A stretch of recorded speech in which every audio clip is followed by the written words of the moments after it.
Identidade de gênero não é escolha. Espalhar ódio é. A extrema-direita hoje tenta vender a ideia de que homossexualidade ou o conceito de identidade de gênero é uma espécie de desvio de conduta. Mas isso não é só mentira, é crueldade. A verdade é simples. Identidade de gênero não é uma escolha. Não é algo que a pessoa decide. É um aspecto central da identidade, algo que se forma de maneira complexa. Envolve o cérebro, a psique e até mesmo fatores biológicos, que a maioria das pessoas desconhece.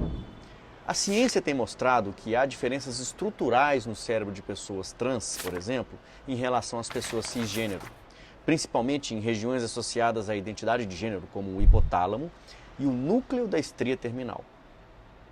A Organização Mundial da Saúde, a Associação Americana de Psiquiatria, a Associação Brasileira de Psicologia e dezenas de outras entidades médicas já reconheceram ser transgênero ou não binário não é uma doença, não é um desvio, é uma variação da condição humana. Você sabia que já foram documentados comportamentos homossexuais em mais de 1.500 espécies de animais? Isso mesmo. E me diz o que pode ser mais natural do que isso. Da girafa ao golfinho, a natureza nunca teve problema com a diversidade. Quem tem, somos nós. Ou seja, nem a natureza segue esse modelo de duas caixinhas que tanto defendem. E mais, ser quem se é vai além de cromossomos ou genitália. Mesmo do ponto de vista biológico, a realidade não é tão binária quanto os preconceituosos querem fazer parecer. Existem condições naturais, como a intersexualidade, pessoas que nascem com características biológicas que não se encaixam nas definições típicas de masculino ou feminino. O argumento de isso atrapalhar a procriação da espécie humana também é ridículo, porque ainda 90% das pessoas serão heterossexuais.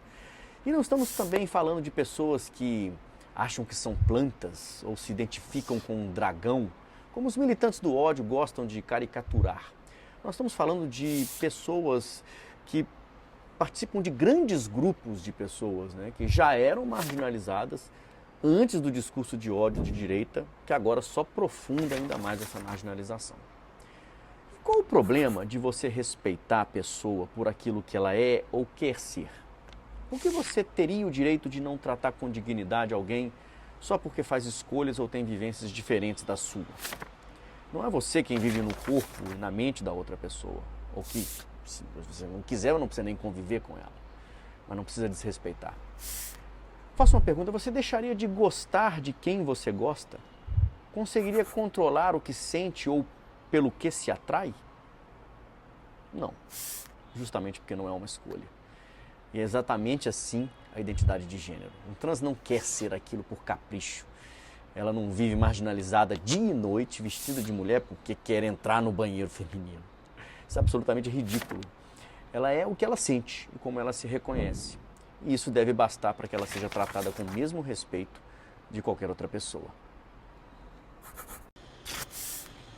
A psique, a experiência subjetiva e o modo como a pessoa se vê no mundo também faz parte do que ela é. Não é um detalhe menor. A alma, a experiência cerebral é o centro da experiência humana. Isso merece respeito e consideração. Você pode ter, inclusive, a religião que quiser. Pode até acreditar que haja interpretações corretas que entendem que a vivência LGBT, que ia mais, ela é errada. Mas você não pode tentar impor a sua crença para legislar sobre a vida do outro. E aí você cruza uma linha. Você está usando a fé como instrumento legal, como instrumento de opressão. Isso é inaceitável. E nem venha dizer que Jesus que mandou, porque as passagens usadas contra gays vêm do Antigo Testamento, mesmo que mandava matar quem comia carne de porco, quem tocava em mulher menstruada ou quem xingava a mãe. Mesmo assim, ninguém hoje defende pena de morte por isso. No Novo Testamento, a única menção relevante está em cartas atribuídas a Paulo, e não ao próprio Jesus. E mesmo essas passagens têm traduções e interpretações muito debatidas por teólogos sérios. Jesus mesmo, de fato, nunca disse uma palavra contra gays. Ao contrário, ele sempre esteve com os marginalizados, sempre falou de amor, compaixão e acolhimento. Então a pergunta que fica é: o que exatamente está te incomodando? A existência do outro ou o seu próprio medo de lidar com o que é diferente? Se você defende a liberdade, então defenda para todos, porque o nome disso é democracia. O resto é só disfarce para o velho preconceito de sempre. Esse sim é uma escolha.